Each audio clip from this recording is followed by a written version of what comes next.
ke-4 ya Pak ya? Assalamualaikum warahmatullahi wabarakatuh. Gimana Pak Reza kondisinya? Alhamdulillah Pak Haji sehat luar biasa. Masih semangat ya? Capek. Ya sekarang udah di akhir harus meroket lagi. Modul 3.2 satu lagi 3 berarti LMS selesai. Ya. PI dan lokal. Jadi kalau udah LMS sudah selesai udah aja. Sudah, berarti tinggal PI 56 ini dan lokal Tinggal pendampingan aja. 7 terakhir. Baik. Insya Allah kalau lihat di jadwal September akhir atau Oktober awal ini ya selesai kita ya, pendidikannya. Ya selesai pendidikannya. Sebulan kita berada di salah sebentar lagi. Akhirnya kalau saya lihat di nilai alhamdulillah ya Pak ya, tidak maksudnya tidak ada yang di bawah 80, semuanya sudah cukup baik, sudah cukup bagus ya. Termasuk juga kemarin saya lihat post tes kemarin juga sangat bagus, alhamdulillah Pak. Ya, baik Pak. Sekarang untuk kegiatan PI 4 ini yang sudah kita diskusikan bersama ya, kita akan melaksanakan pembelajaran yang kita sudah ya. Untuk bagian awal di sini saya diminta untuk menanyakan terkait pra observasi nanti ya. Jadi ada beberapa instrumen yang saya ingin sampaikan. Tapi sebetulnya juga sudah kita bahas di chat waktu itu ya terkait RPP yang akan Pak Reza akan Pak Reza berikan ke peserta didik. Setelah itu nanti observasi sekitar 2 JP mungkin Pak. Terakhir nanti ada pasca observasi ya Pak ya. Oke, yang pertama mungkin yang akan kita pertegas kembali terkait RTP yang Bapak sudah siapkan Pak ya di hari ini. Saya lihat untuk kelas 10 mata pelajarannya geografi ya Pak ya. Temanya terkait apa ini? Materinya tentang pendekatan geografi dan prinsip geografi. Oke, pendekatan geografi dan prinsip geografi ya Pak ya. Tujuan pembelajarannya juga sudah dimunculkan. Nah ini mungkin bisa dijelaskan kembali Pak area pengembangan yang harus dicapainya itu apa?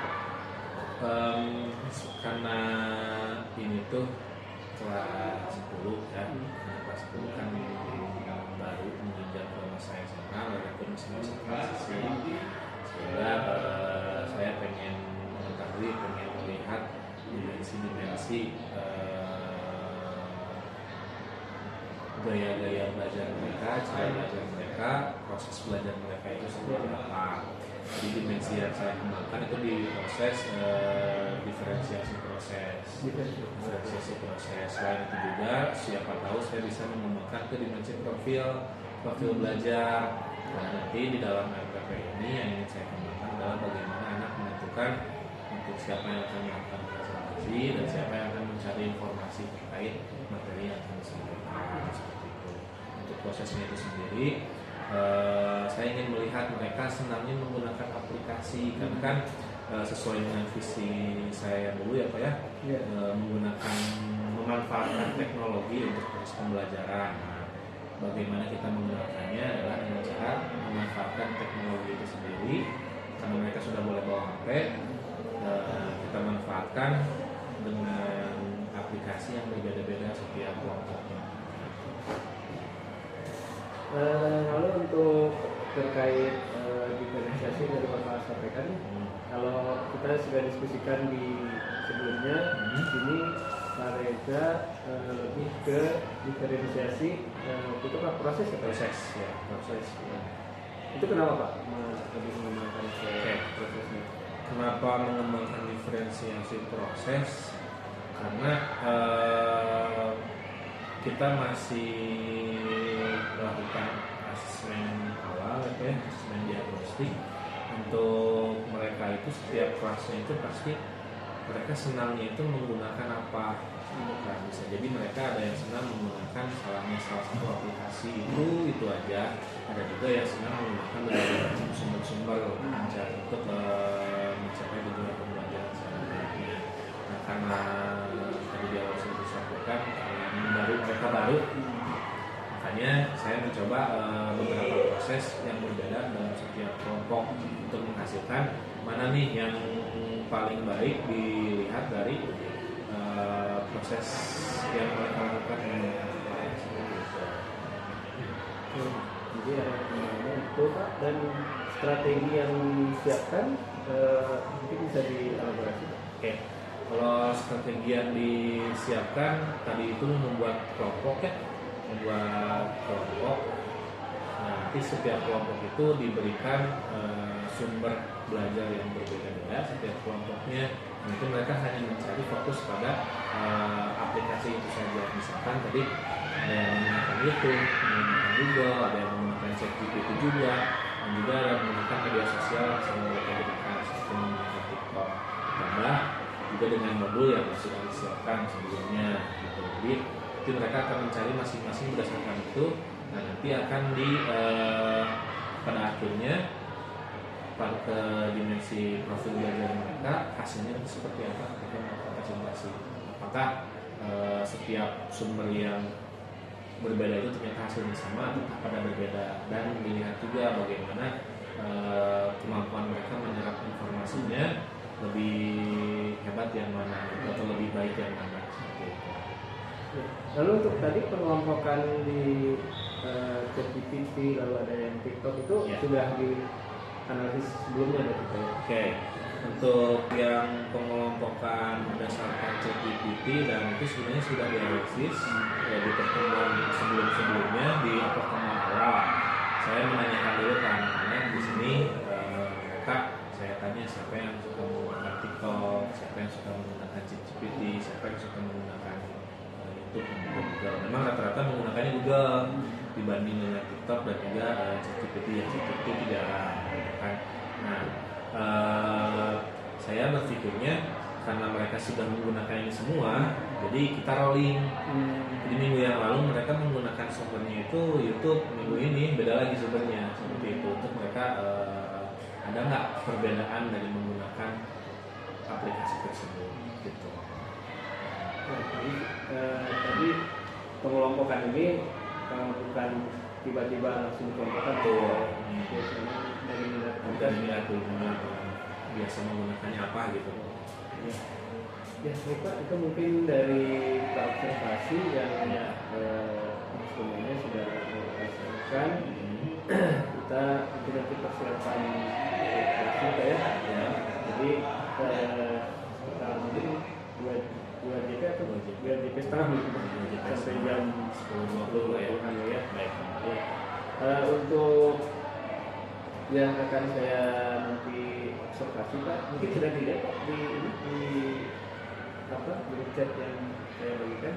Jadi di situ nanti yang akan saya lihat Pak ya, terkait yang pertama itu kenyamanan lingkungan belajar, ya. Lalu yang kedua penggunaan komunikasi positif, ya.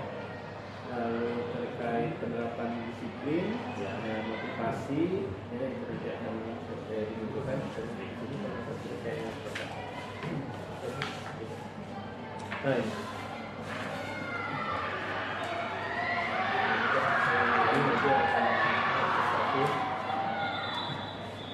Menggunakan lingkungan kelas secara nyaman, terus tadi komunikasi positif, disiplin. Jadi ketika mulai pembelajarannya mulai dari pembukaan, emosional, semuanya ya dari pendekatan, ya, pendekatan dan mendampingi murid, dari pembelajarannya, terus juga umpan balik. Dan nanti refleksi dan umpan balik perlu kita lihat ya. Itu mungkin Pak kurang lebih nanti yang akan siap. Oke, 15 menit lagi kita ya. Masih ada waktu. Ini mungkin nanti saya pinjam juga Pak. Boleh banget. Ya, alhamdulillah kami sudah menyelesaikan Ya. konfirmasi saja terkait tadi yang sudah dilakukan di Mas. Yang pertama mungkin tadi dari urutan kegiatan yang saya sampaikan sesuai dengan RPP yang Pak Reza buat ya. Lalu yang kedua ini mungkin terkait pembelajaran tadi Pak. Kalau Bapak menilai yang sudah direncanakan dengan yang terjadi di kelas, berapa rentangnya Pak kalau dinilai dari 1 sampai 10 misalkan? Kalau sesuai rencana dan sesuai diharapkan ya masih di angka 8 lah. Kalau dari 10 ya 8. Karena masih ada beberapa yang tidak berjalan sesuai dengan rencana dan sesuai yang diharapkan, mungkin karena ekspektasi saya juga ketinggian gitu ya. Karena yang diharapkannya pengennya anak-anaknya tiba-tiba secara sadar, secara mandiri saling menunjuk, tapi ternyata harus didampingi dulu baru mereka saling sadar diri. Jadi kalau dari sisi KSE-nya tadi ada beberapa yang sudah bisa sadar diri, sudah bisa memanajemen diri sendiri, dan ada beberapa yang masih harus didampingi. Makanya 8 lah kayaknya. Itu dari KSE. Kalau dari yang diferensiasi yang Bapak buat di kelas itu tantangannya berapa? Oke. Kalau dari diferensiasi sendiri di angka 9 karena sudah sesuai dengan rencana yang disiapkan, juga sudah dilaksanakan dengan baik oleh anak-anak sesuai dengan instruksi seperti itu. Sekarang mungkin yang saya terkait ini terkait instrumen yang ada di saya share yang saya tahu di sini dari kegiatan pembelajaran diferensiasi tadi sesuai dengan yang Bapak sampaikan ya, menunjukkan dan kental di situ adalah diferensiasi proses mungkin Pak ya yang dimunculkan di situ. Mungkin yang ingin saya soroti di sini terkait scaffolding Pak. Jadi pemberian materi awal sehingga untuk membantu siswa secara mandiri mengerjakan tugas gitu ya. Nah, jadi memang kalau saya lihat scaffoldingnya sudah muncul, mungkin ada beberapa yang mungkin tidak mendapatkan itu, jadi mereka perlu dibantu lebih dalam lagi oleh Pak Reza gitu ya. Nah, itu mungkin yang saya tahu dari scaffolding tadi di kegiatan ya.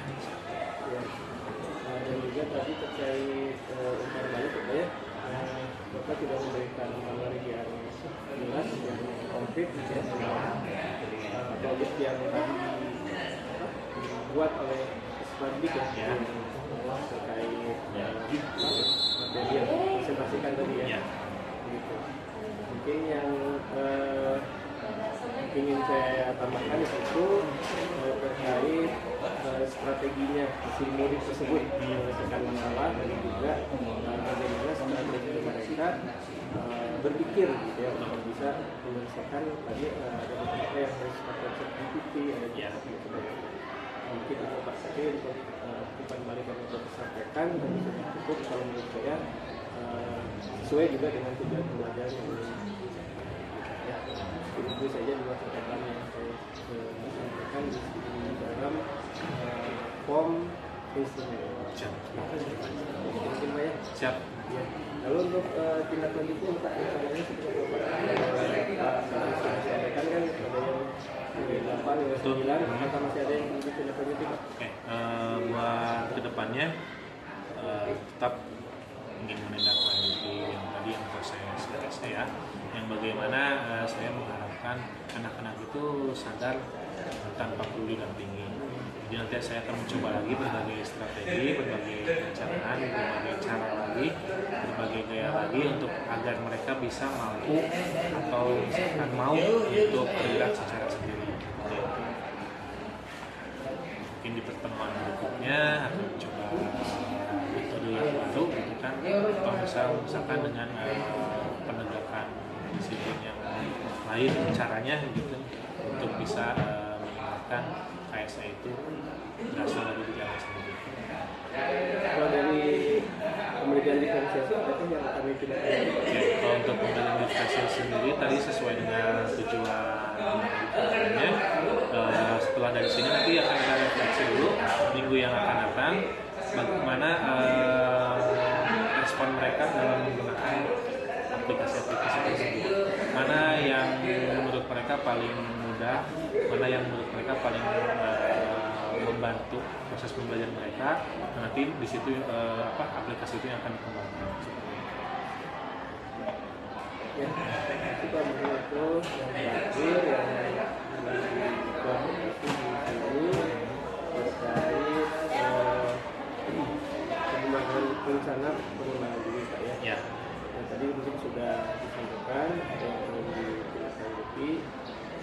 Kalau untuk kaitan dengan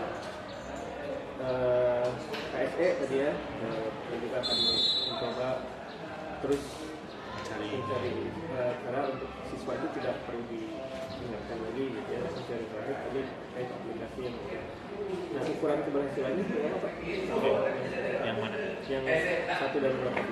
Untuk yang kayak saya sendiri, ukuran keberhasilan saya adalah ketika saya menginstruksikan atau misalkan ketika guru-guru lain ini menginstruksikan, mereka sudah siap tanpa ada lagi yang mungkin bencana-bencana sedikit dan sebagainya. Jadi mereka udah fokus gitu. Karena dengan pembelajaran dengan saya itu kalau misalkan mereka mau berbicara-bicara silakan, cuma nanti ada pas posisi waktunya. Ini sesuai dengan kesepakatan sebelumnya ya, gitu yang sudah dibuat dengan anak-anak. Lalu untuk yang proses diferensiasi sendiri, menurut saya yang sudah berhasil itu adalah mereka yang ketika menggunakan perbedaan-perbedaan itu mereka bisa menggunakannya dengan maksimal dan mereka pada menemukan sendiri kelemahan mereka mencari informasi di sumber tersebut seperti apa. Ya. Kalau dari pendukung yang diperlukan mungkin pasti kita menjawab Betul.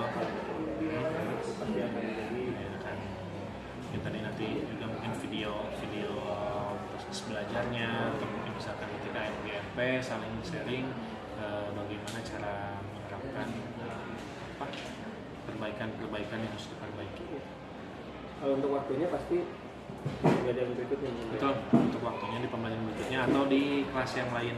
Gitu. Kan ini juga RPP ini juga sama semuanya udah dicobakan juga di kelas sebelumnya beberapa kelas dengan cara-cara yang berbeda dan ternyata setiap kelas punya hasil yang berbeda. Yang terakhir tadi mungkin sudah selesai dan mungkin PI kita sudah berakhir. Nah ini yang ingin saya ingatkan untuk PI berikutnya Ya.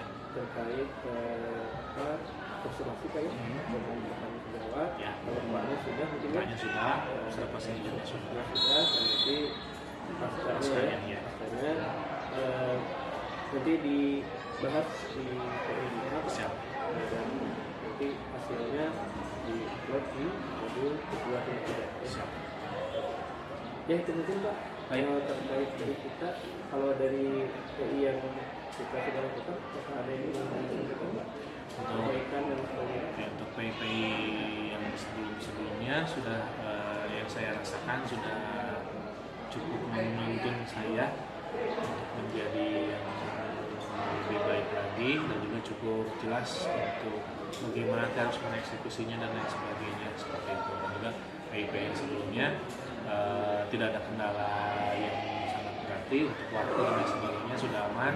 Penyampaian dari Pak Haji juga sudah mudah dipahami oleh saya agar saya bisa mengerjakan tugas-tugas dengan baik.